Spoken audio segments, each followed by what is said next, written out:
Hey you guys, happy Friday. So today we're going to answer a question that Nikki actually sent us, and we're going to talk all about fall colors.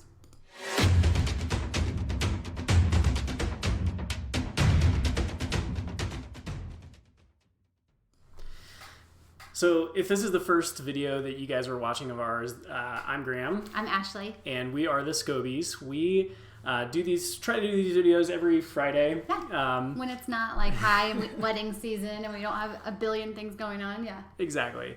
So if you're watching this on one of our Facebook channels, we want you to know that these all get archived on YouTube. Yes. And we also go live on YouTube. YouTube is the best platform for video content we found because Facebook just kind of buries everything and it's really hard to search and find what you're looking for. So you can check out our YouTube channel if you type in youtube.thescobies.com. That'll take you right to the YouTube channel. You can hit the little subscribe button and the little bell that pops up there. That will notify you every time we go live or every time we add a new video to that feed. So that you never miss a moment with us. Yes, exactly. So that we can just pop up whenever you want us to. So October, right? Like it's here. It's amazing. We're in Colorado and it is 65 degrees, sunny, a little bit of breeze, and basically pumpkin spice is in the air. Mm-hmm. Everywhere you go. Mm-hmm. So where are you? And is it 90 degrees there like it is in Georgia right now? That's where we're from. And so we get to see all of the Facebook posts from all of our friends back home that are at the pumpkin patch in their tank tops and shorts. And they're warm because it's hot there. So where are you? And does it feel like fall or does it not quite feel like fall yet? Yeah. Drop us a comment in the comment section below. Give us a little thumbs up. Let us know whether or not it actually feels like fall where you are. Sorry, but it really does feel like it here. It's gorgeous here. So sometimes photography is all about making things look beautiful when they're actually not, right? It's about like hiding stuff that's ugly, trying to accentuate the beauty and really having to pull it out of a scene. Sometimes though, photography is about taking something that is exceptionally and uniquely beautiful and trying somehow to make that beauty translate, which honestly, in my opinion, is way more difficult than the latter. It's way harder to capture something that is just naturally overwhelmingly beautiful and have that translate. Yeah, and to do it justice, right? Totally. Like, I will never forget trying to photograph the Grand Canyon. I was like, well, I suck. I may as well just hang up my camera because there's literally no way that I'm going to be able to take pictures where this looks like it looks. Yeah. Like it's so beautiful and my camera is worthless piece of junk. But you know what I mean? Like that is it's way easier to go somewhere and be like, okay, this is trash. I'm going to make it look pretty. And then when you're faced with the situation where you're like, my camera's broken. It doesn't even do its freaking job. That happens sometimes. Yeah. And I feel like fall is kind of one of those times where it happens, where like the leaves are gorgeous and you have these scenes like here, you have mountains surrounded by like yellows and oranges and reds. And it's like, well, my eyes it like just makes it look better than, well, not better, but like how it is. And my camera is just going to make it look worse. Yeah, so all cameras have some image processing that happens, right? There's something in your camera that's deciding what color red is going to be when it displays that color after you take the photo, right? And so a lot of times when we get back, specifically with fall colors, when we get back and we're looking through our photos, things just look a little bit off. Yeah. They don't look quite like they were when we were there. So we're going to talk through some tips on, first of all, how to capture photos to kind of grab all of that information and try and capture it in a way that does it justice. Mm-hmm. And then also what we can do in post-processing to finesse those photos back to the way it looked in real life. Totally, because it's all about compensating, right, for your camera's limitations. Because the truth of this is that the reason that my camera doesn't see the Grand Canyon the way that my eye sees it is because cameras are great. They are like very cool pieces of technology, but they aren't quite on par in terms of ability with like your brain and your eyeballs. Like it's just not the same. Machine, human, intelligent life, non-intelligent life. You know, so there is compensation that needs to happen, and the good news is knowing that going in, you can make some educated decisions. Yep. So one thing that our eye and our brain does differently than our camera is we have an incredibly high dynamic range that we can sense. And we've talked about dynamic range in videos before, but just as a recap, dynamic range is how much detail you can see in both the highlights and the shadows of your image.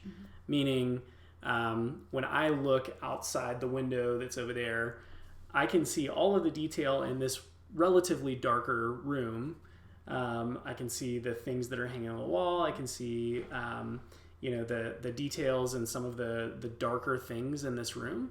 But I can also see the blue sky out there that's very bright right now. If I was taking a picture of this scene, I would have to choose. I'd have to tell my camera what to prioritize. So are you going to capture the highlights that are outside? And then the room would be black. Yes. If you chose that. Yeah, if you expose for what's outside, then everything else inside is going to be really, really dark. It's going to go into that black range, the shadow range, where you don't have a lot of detail. So you wouldn't be able to see the things that are hanging on the walls. Or do I want to prioritize what's in this room? And then what happens outside is those all that beautiful blue sky turns to white. Just blown out. Yep. Yeah. So understanding dynamic range is important when we're talking about photographing fall colors, because there's a few things that we can do to buy ourselves more dynamic range, so to speak. The first thing is just considering time of day. When are you shooting? What's the weather like outside? So if you go out in the middle of the day with a bright sun in the sky, and you're shooting into a mountain scene, let's say, with all these beautiful fall colors, and there's all these shadowy bits around around the mountain. I like it. When you take that photo, depending on how you decide or how your camera decides to expose that photograph, some of those shadowy bits you'll lose the detail in, and that's where all those beautiful fall colors are, right? Or you'll get the fall colors, but then the sky is totally blown out. So if you wait until sunset, or you wake up early and you go out at sunrise, you don't have that really, really bright source of light in the sky. It's either, below the horizon, or even as the sun starts to rise or starts to set, that light starts to diffuse. And we've talked about this in our natural light video. Make sure to go check that out, because you'll understand more about how that works. Direction and diffusion. Yes. But you essentially buy yourself more dynamic range. Really what happens is that dynamic range gets squished. So there's not as bright of highlights and there's not as dark of shadows. Everything is more in this middle range, and your camera does a really good job of capturing that much dynamic range. So thinking about what time of day you're going out to shoot those beautiful fall colors is one tip. Another tip is shooting in RAW. So when you see on your camera, you'll have a setting that says something to the effect of like JPEG, fine, medium. You'll see a lot of different settings for the image quality or the image format. And then you should have a RAW setting.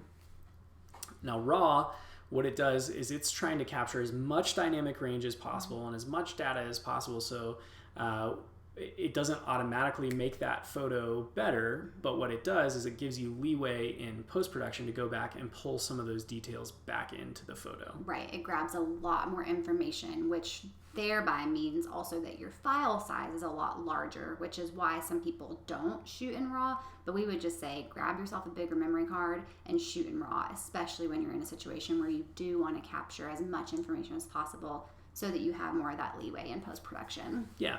There's some benefits to JPEG and some benefits to RAW. I think we talked about that in another video too. Go find it. So if you check out our YouTube channel, you can find our RAW versus JPEG video. But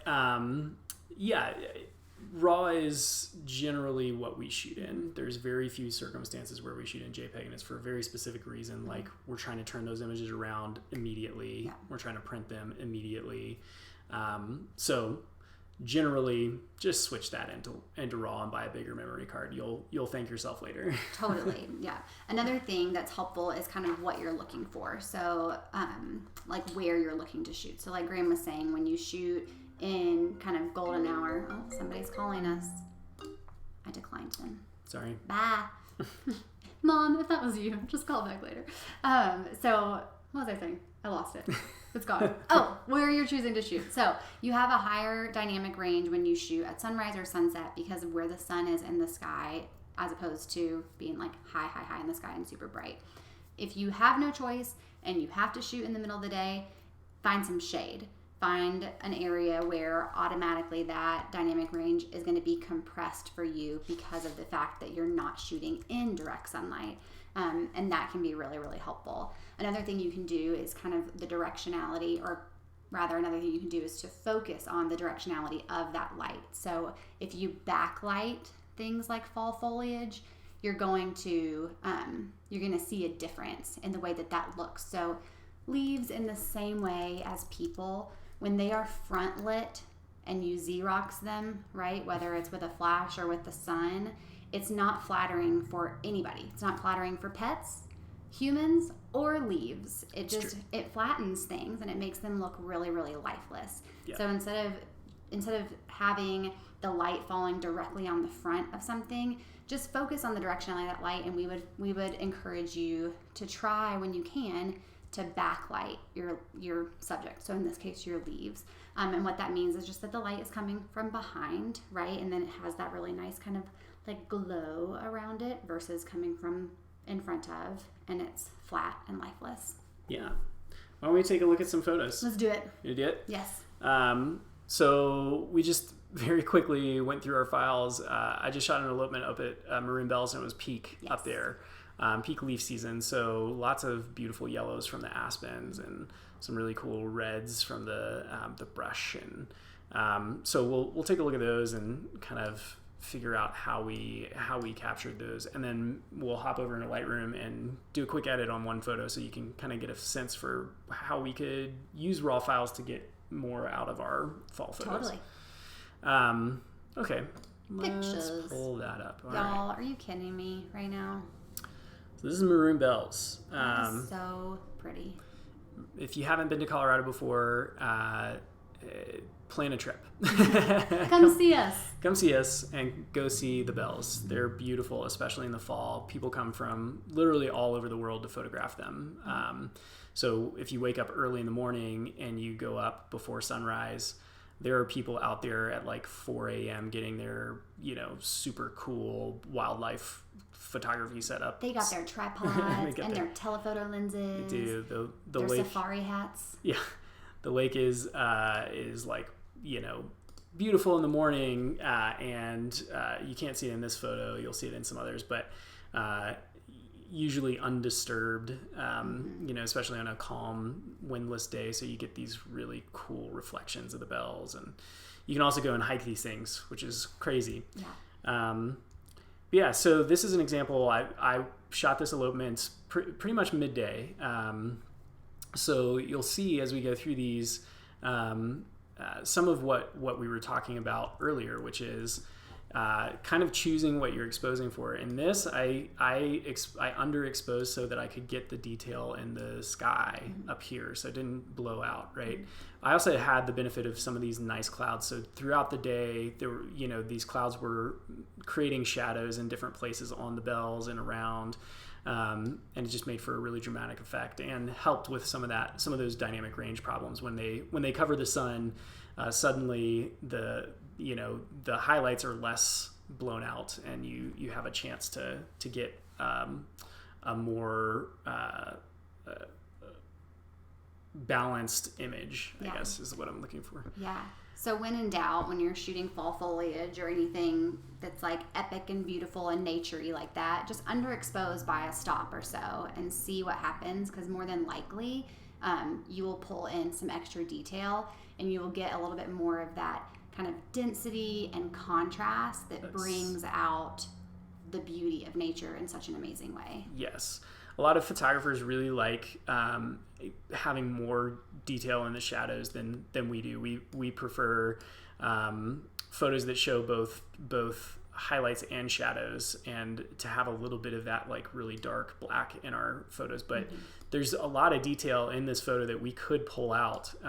If you see like these trees, especially like over in this area, just a slight adjustment in Lightroom or some editing software, you could get a lot more green and a lot more detail out of these trees if that's your style and that's what you're going for.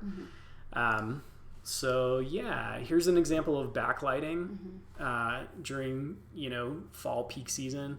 Backlight gives us the leeway to get a lot of details in our what could be shadows. So you can see a lot more details over here. We still have some density in the sky, which is nice, and it makes this really pretty rim light that just pops our subject. When we're photographing people, it helps pop our subject off of the background so that they're more defined, and it draws your eyes towards the subject, right? Can you like actually imagine a more beautiful place to get married? Because I can't. A, man. Friggin' A. I just wanted to show this one because it's pretty. Because it's pretty. Because I took it and I like it. This was a moment where the clouds came over the sun. So you see we've got a more even exposure throughout the image. Makes it a little bit moody with the clouds in the background. Nothing's blown out. You still have details in the shadows of your photo. Clouds are our friends. We like clouds especially when we're shooting at midday. And this is another example of shooting at that same time. That those clouds came over. Still, we still have density in the sky. We have these really pretty reds that are coming off of these rocks back here, and then all this green and yellow from the aspens. And our subjects are nicely exposed and just snuggling in nature, which is awesome. Yeah. So you may be from a different part of the country. You may be from New England, where the falls are just mind-boggling. We lived in Connecticut for a few years. Oh my gosh, there's nothing like it. Yeah, Connecticut in the fall, New England in the fall is just mind-blowing. You drive around and it's like you're driving through tunnels of fire. That's how vivid the leaves are. Like it's stunning, right? Yeah. Or maybe you're from like the Pacific Northwest where the fall looks a lot different because there are a lot of evergreens and then trees that just are bare, right? Yeah. So this was a trip that I took with some friends last fall. We flew into San Francisco and drove to Seattle and camped along the way. It was an incredible trip seeing the Pacific Northwest in the fall. But it looks a lot different. However, these same principles apply, right? There's still a lot of color. It's just different color. You've got these blue-greens that are beautiful in the Pacific Northwest. And if we use those same principles like backlight, we still get pretty fall images, right? So it doesn't matter whether you live in an evergreen forest or in New England.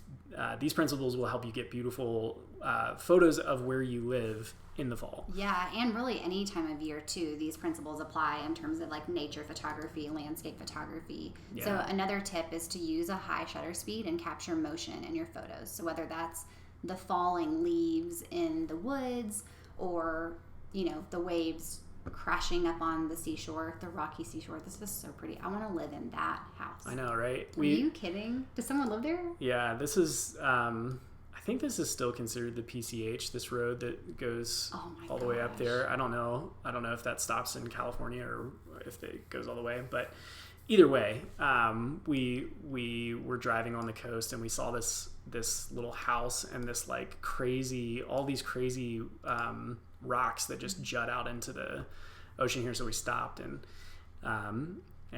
all four of us are or were at some point photographers. So in heaven. So we were really digging this spot. But one unique feature of the Pacific Northwest in the fall is you get these mists that kind of roll in, these like almost like June gloom in Los Angeles, like the marine layer, but it burns off, you know, in the morning, and so you get this really cool misty effect of the shoreline, and there's some really fun ways to it gives you a lot of opportunity to play and experiment with how to capture that. Oh yeah. One more thing I'll say, sorry about just a fast shutter speed to capture motion, is that if you're new to this and you don't know what that means, I would just say start at least 1/500th of a second and then go faster from there. So maybe 1/1000th of a second. Anything less than 1/100th of a second is going to leave you with motion blur and not freeze the motion where it is, which can really create some beautiful dynamism. Is that a word? Sure. Let's go dynamism. With that. That's like a superhero name. In your image, like with this wave, if Graham had shot this at a lower shutter speed, you would kind of just see a blur of a wave and not the water droplets freezing in midair. Yeah. And then there's just some more eye candy that I wanted to throw in here. Yeah, but this one really showcases the idea of when you're shooting nature, landscapes, fall leaves, whatever it is, finding a reflection can take an image from like a 5 to straight up a 12. Yep. Like, this is a rad shot, dude. Oh, thanks, man. Yeah. Thanks, man. Thanks, wife of mine. Thanks, wife. Yeah, this is what is this called? This is Cannon Beach. I'm trying to remember the name of this structure. Yeah, reflections, no matter what time of year it is, can really escalate your photo. If you look at product photography, you look at like how Apple tries to sell you an iPhone. You're always going to see like a subtle, well, not always.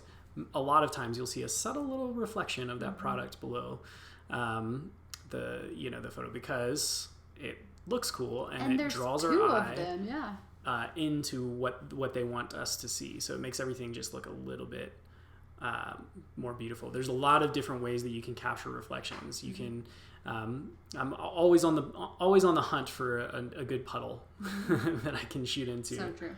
Cannon Beach makes it easy because you have this relatively dark sand, and it's a very, very long beach, and so when the tide is out, you have these like tide pools that are just like a ½ inch deep that just sit there, and that makes for a really good source of reflections. Yeah.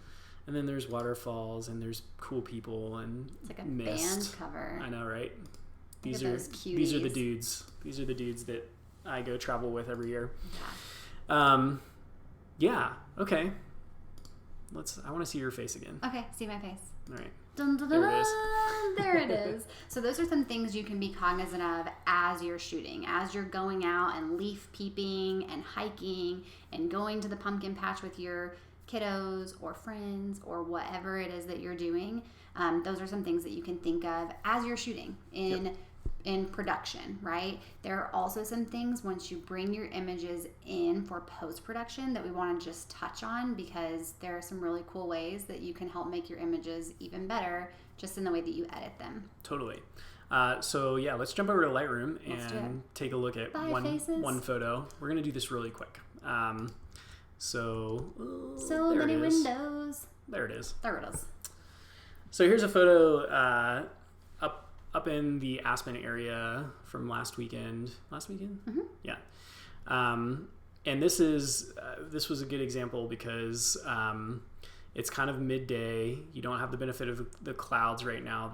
There's kind of direct sunlight happening. And so what happens is we've got these highlights that really draw our eyes and these aspens in front of us.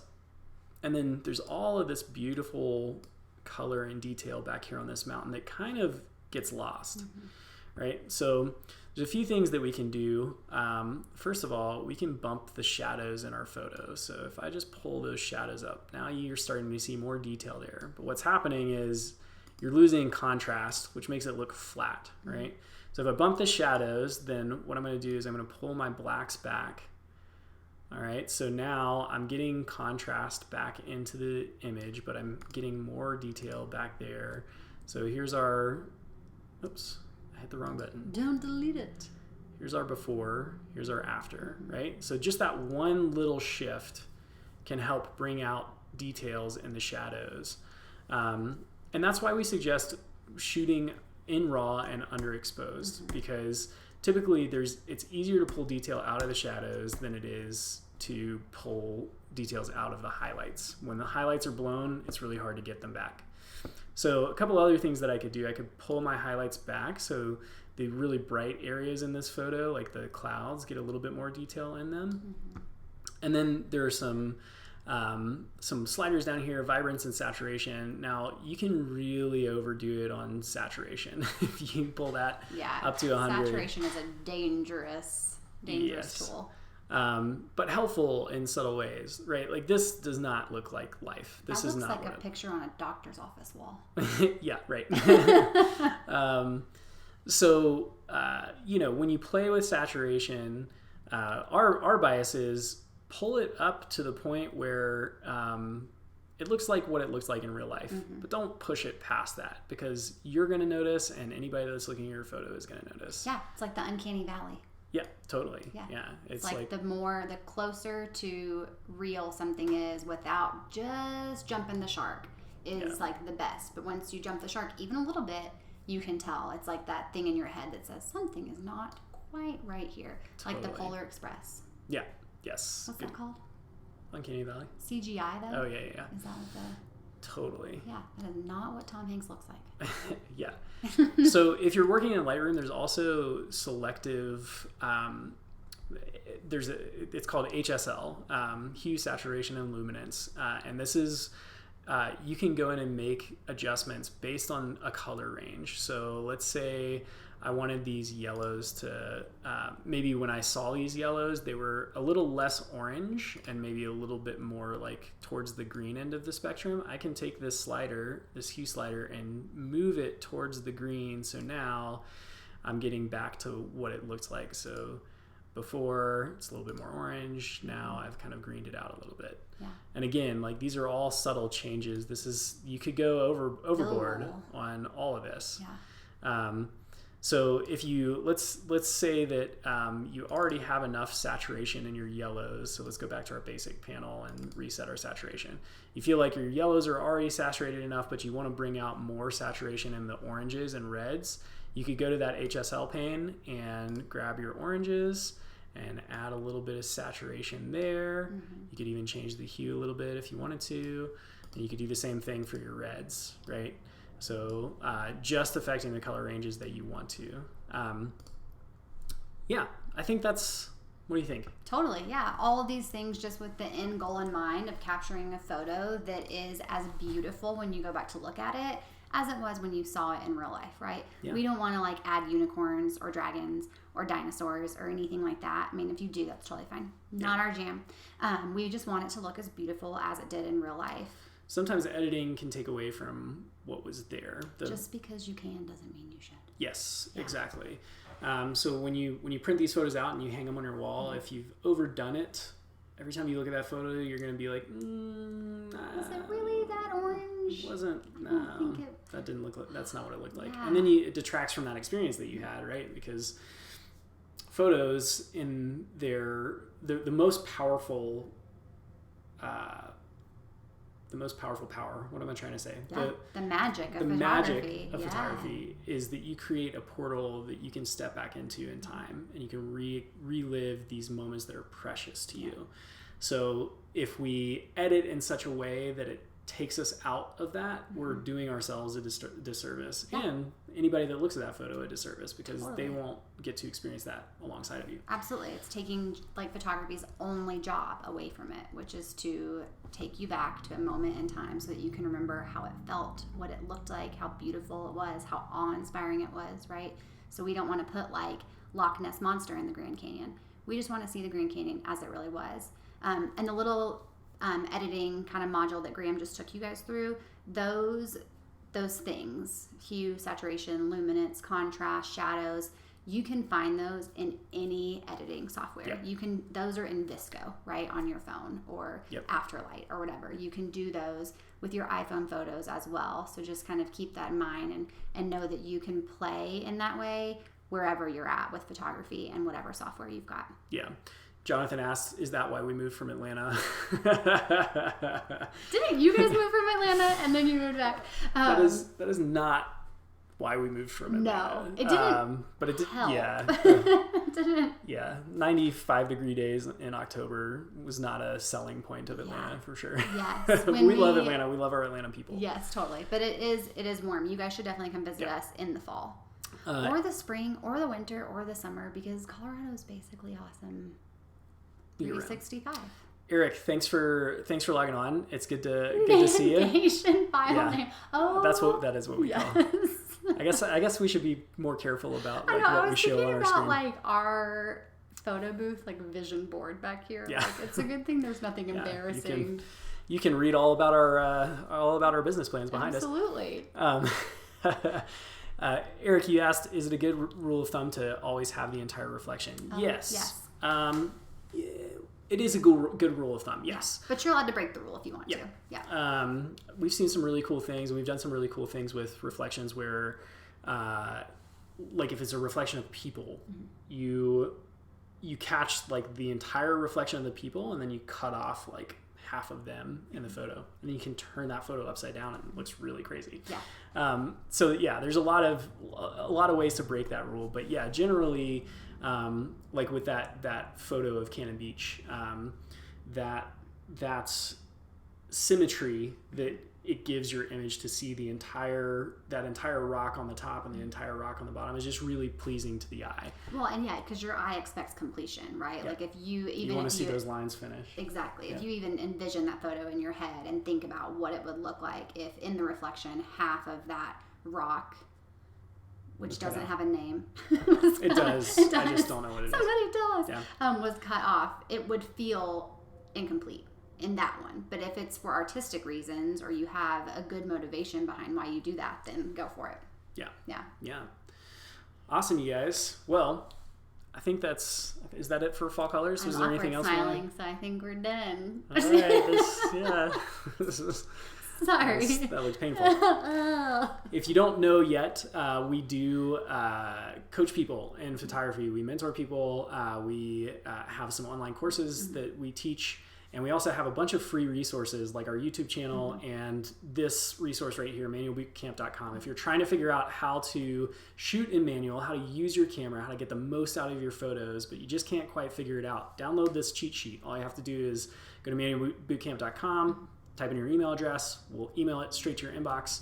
And then you'll also get some information once you submit that email. It will take you to another page about Manual Bootcamp. Manual Bootcamp is a course that we created. It's $17. We wanted it to be accessible for anybody and everybody because we think photography is amazing, and we want you to be able to jump into it and not stumble through the same junk that we had to stumble through. For the price of like 3 pumpkin spice lattes. Yeah, it took us like a year to learn how to shoot in manual, and so we figured out how to boil all that down into 1 week. We hit your inbox every day with one email each day for an entire week, and by the end of it, you will know how to shoot manual, and you'll feel super confident walking into any scenario and knowing what settings to program your camera to have. Yeah. Thank you guys so much. Don't forget to subscribe. There's the button. It's right there. Yeah, it is up there, but is that not a real button? I think on YouTube it's like over there. Cool. Good talk, you guys. We'll see y'all next week. Thank you so much. Have a great weekend. All right, bye guys. Bye.